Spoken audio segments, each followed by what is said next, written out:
Namaste, welcome to Education Plus. University of Bridgeport lo vidya vidanam ela untundi. University of Bridgeport lo videsi vidyarthula patla etuvanti bhadrata pramanalu paatistaru. University of Bridgeport lo vidyarthula bhavishyattu ela untundi. US లో ఉద్యోగ అవకాశాలు ఎలా ఉంటాయి?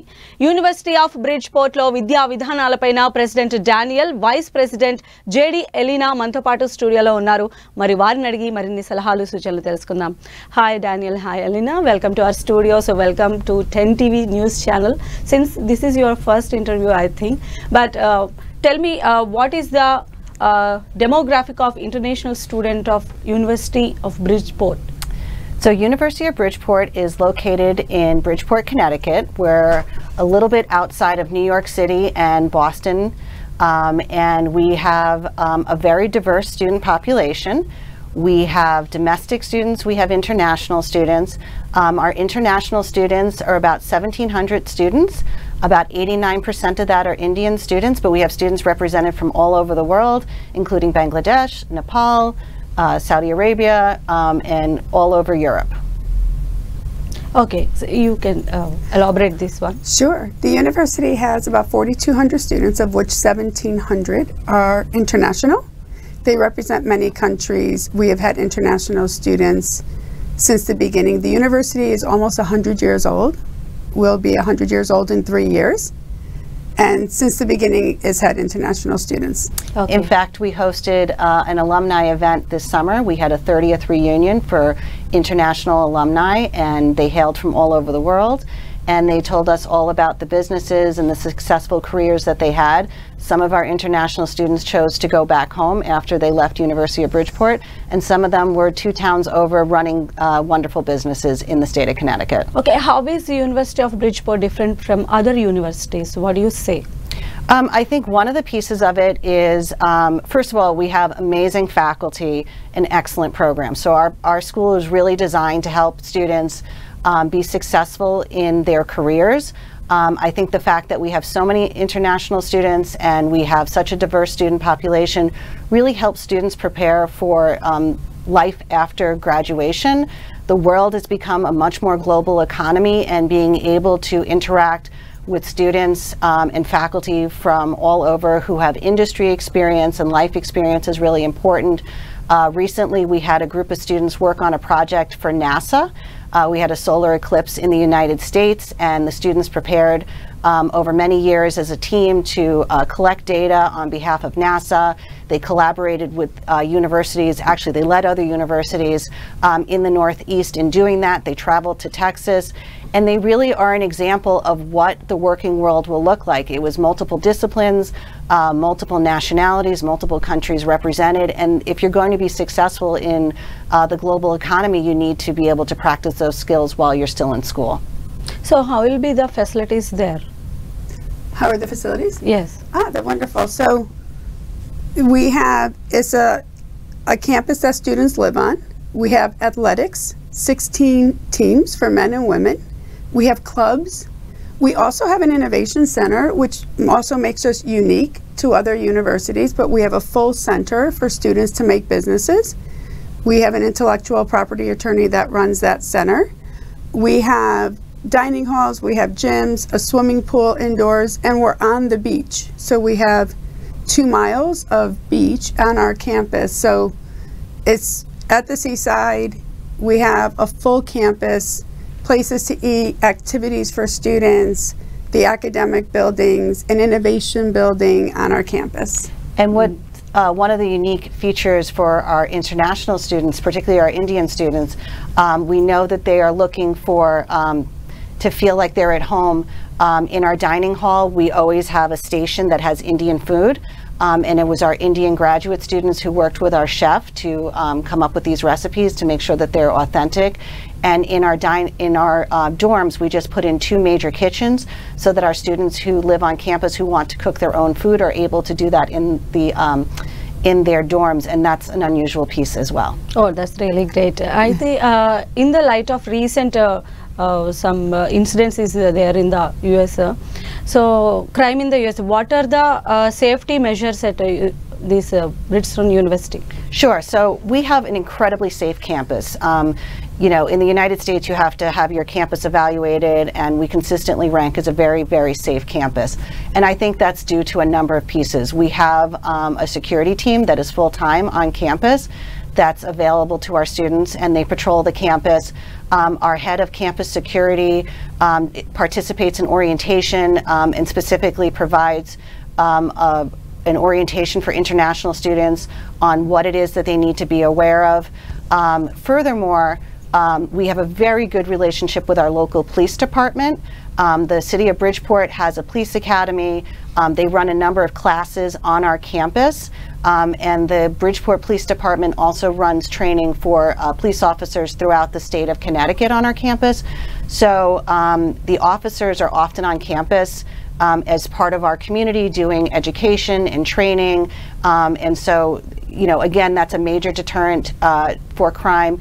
And we actually support the Bridgeport Police Department by having 2 police officers assigned to our campus every evening from 4 to midnight.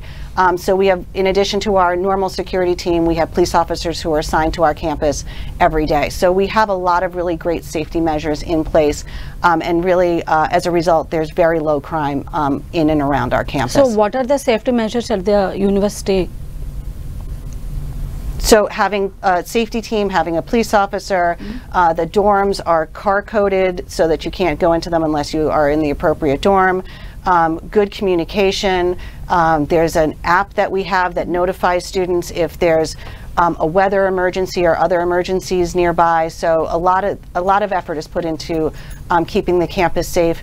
And we also spend a lot of time working on culture on campus around how do we have difficult conversations around things that are happening in the world so that we can have productive conversations and keep each other safe and keep each other included. What about the women's safety?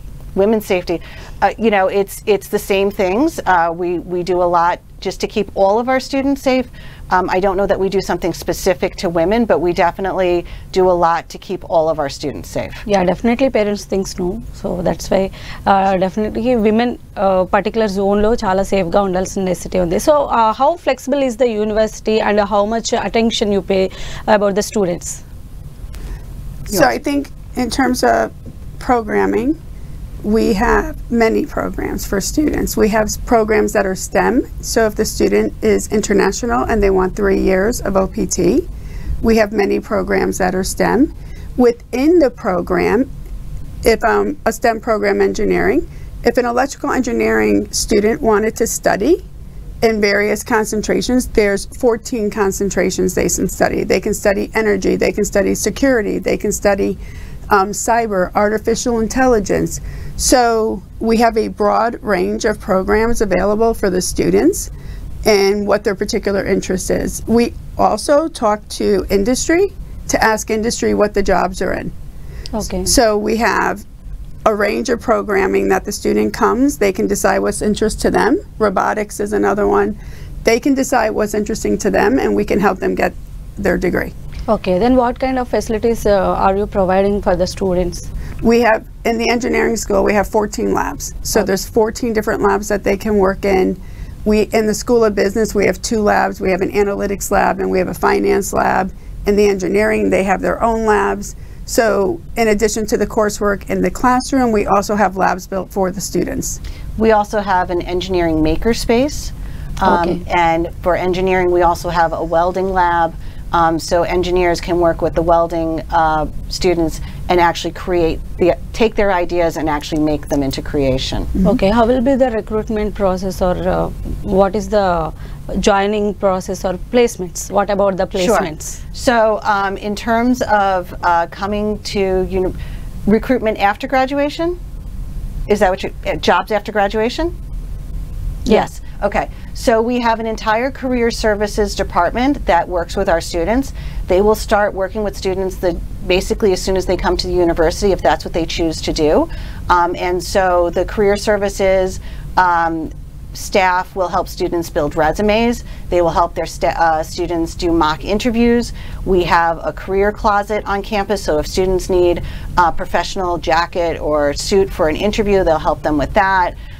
We have industry advisory board members who will come in, and alumni who will do mock interviews with students. We have alumni who will network with students and help them find a job. The Career Placement Office will help them find a job. We have websites and processes to help them with that.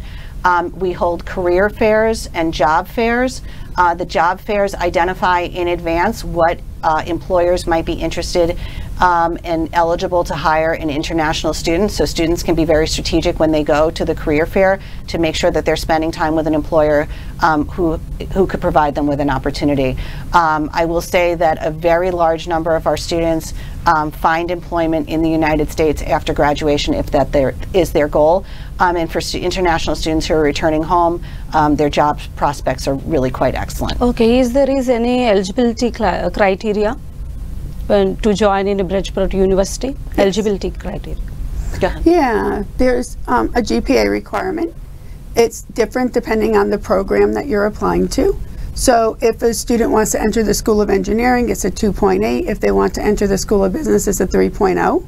Okay. And yes, and if on exception, depending on the student's profile, if the student maybe had one bad class, they can write in an essay and explain. So if it's not a 3.0 but it's a 2.8, they can explain, these were my programs, I had a situation for one class. Okay. And students who are interested in University of Bridgeport should know that we have staff located here in India that will help students from the moment that they indicate that they're interested in University of Bridgeport.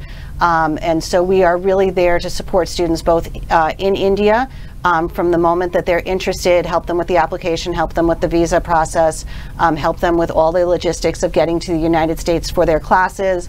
And once a student is on campus, we have an entire international student department that supports students, again, with their visas, with all of their paperwork, with helping them remain compliant as they're in the United States. And that department not only helps them with the logistics, but also provides cultural activities throughout the year to help students integrate into our community and to help educate everybody at University of Bridgeport about the large international student population we have on campus and all the different countries that we represent. So there really is a lot of support from the moment a student decides that they're interested in attending the university all the way through graduation and after graduation when they're looking for a job. Okay, what are the courses the Bridgeport University offering as of now? So in the School of Engineering, we have computer engineering, computer science, artificial intelligence, cybersecurity, mechanical engineering, electrical engineering, and a program called technology management, which is half engineering, half business management. Okay. In the School of Business, for STEM, there's an MS in finance, an MS in analytics, and an MBA STEM qualified accounting program. Okay. Then what is the student life like at a University Bridgeport?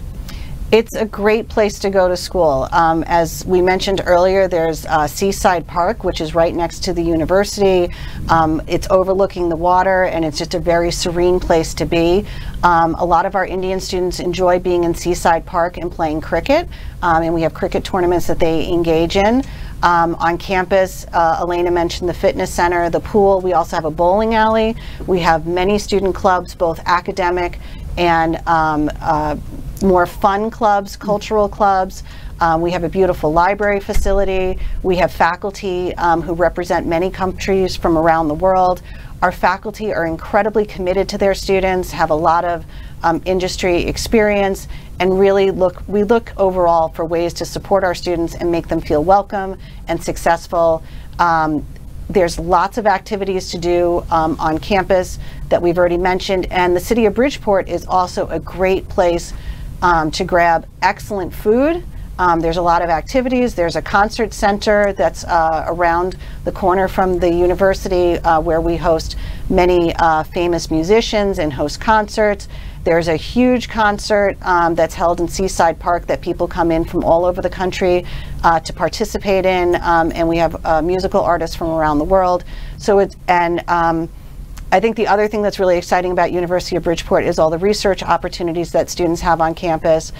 They can really do a lot of research with faculty, and we have an entire day called RISE, which is Research, Innovation, Scholarship, and Entrepreneurship, which students get the opportunity to showcase and compete with their scholarship. Do you provide any part-time job who are pursuing already in the course in your university? Yeah, we do. We have a work-study program.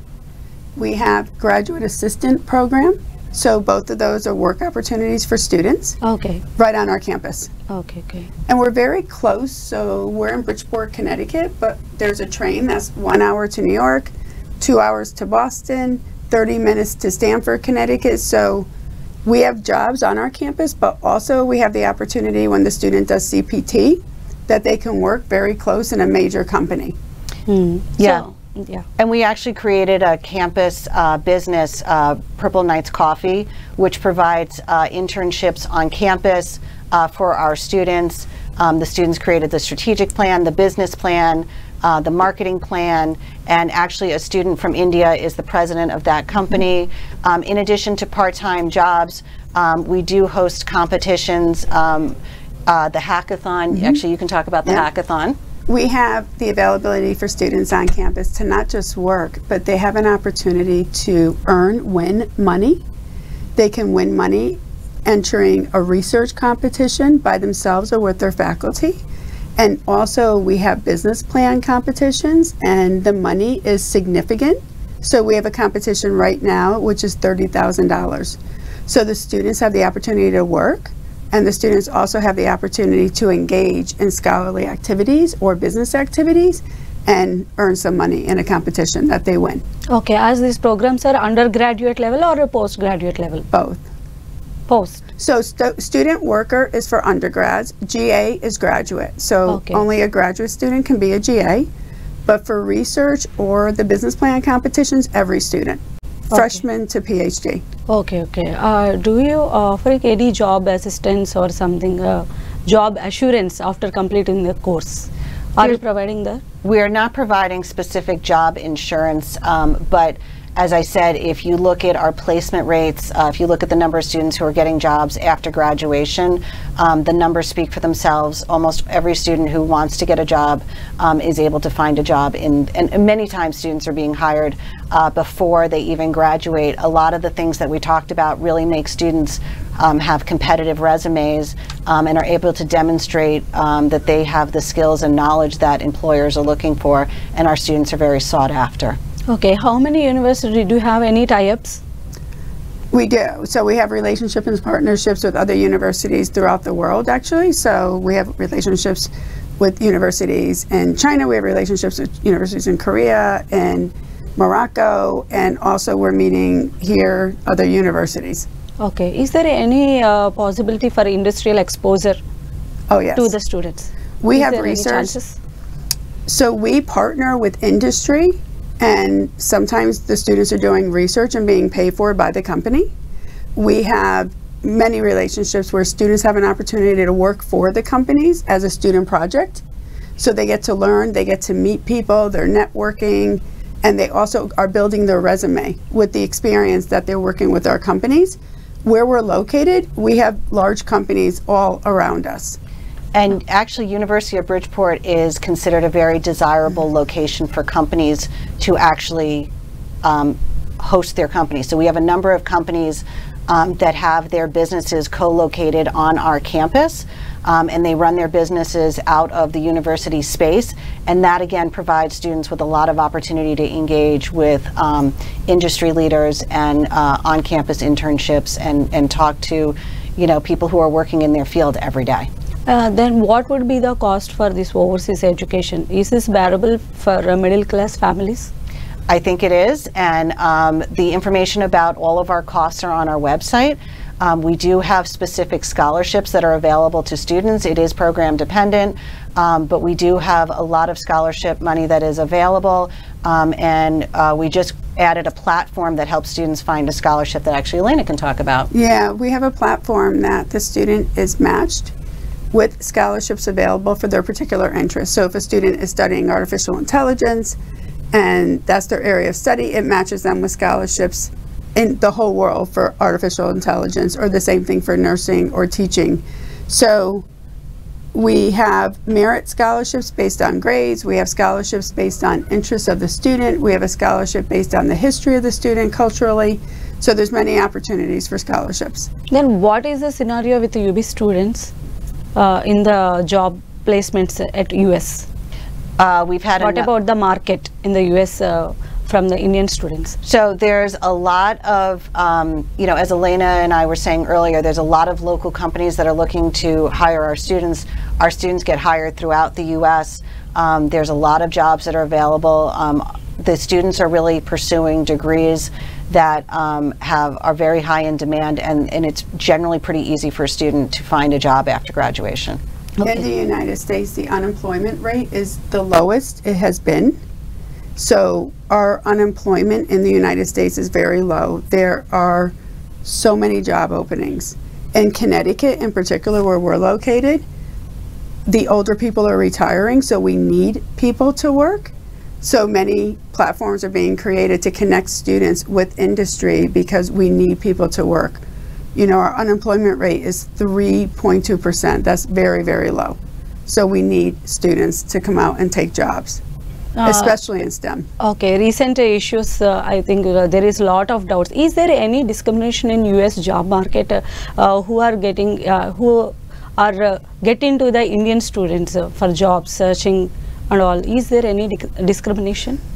We have not heard that from our graduates. Our graduates are all getting jobs. They're all being successful. They're all reporting back happily that they're, you know, in their job, they're enjoying their job, they're respected in their job, and they're considered a valued member of their employment community. We have not heard from any students who are expressing those concerns. Okay, what is the pass percentage? Do you have any idea? Pass percentage of university? Of the employment rate. I would say our placement rate is over 95%. Yeah. Okay. The only time a student, it's not discrimination, but the only time a student cannot work international is if they work for the government. So if they're working in the defense industry, the government will not take an international student. It's Okay. not particular to India, it's particular to anybody who's international. But outside of that, so that's when the student can't get a job if they're trying to work for the US government and defense. But again, it's for every student that's international. Otherwise, certainly we need people to be working. You know, in tech and accounting and finance, we need people to be working in healthcare and nursing, teaching opportunities. We have a strong demand for people to be working. What about the faculty? The faculty are amazing. They're industry experts, they're research experts. They love what they're doing. They're very committed to our students. We have a strong percentage of faculty who have been international students themselves in their experiences, and so they're very excited about having international students on campus. And I think one of the things that's unique about University of Bridgeport is we actually provide our faculty with a lot of professional development. We provide paid faculty professional development to help faculty increase their ability to be effective in the classroom. And we also support them with cultural sensitivity training. So we do a lot to support our faculty, and they're really excellent, and I'm very, very proud of them. Then how strong is the Indian student community in Bridgeport University? It's very strong. So we have a really strong Indian population, and we were speaking earlier about the cultural activities. We have an entire international festival. So we've had students from India for so long, for so many years, that we have an India Club, students from India Club. They have their own events. We have the international festival with events where the students from India will also participate with students from other parts of the world. So we have a history of having students from India, so there's always students from India on campus. So we keep the club going, we keep the activities, we celebrate holidays. We just had a Holi festival on campus that they let every student participate in, so it's really fun. The Indian students are very fun. Okay. Right. Thank you so much, Daniel. Thank you so much, Elena. Thanks for the coming. Thank you so much for having us. Yes, thank you for having us. ఇది వాల్టి education plus. చూస్తూనే ఉండండి 10 TV.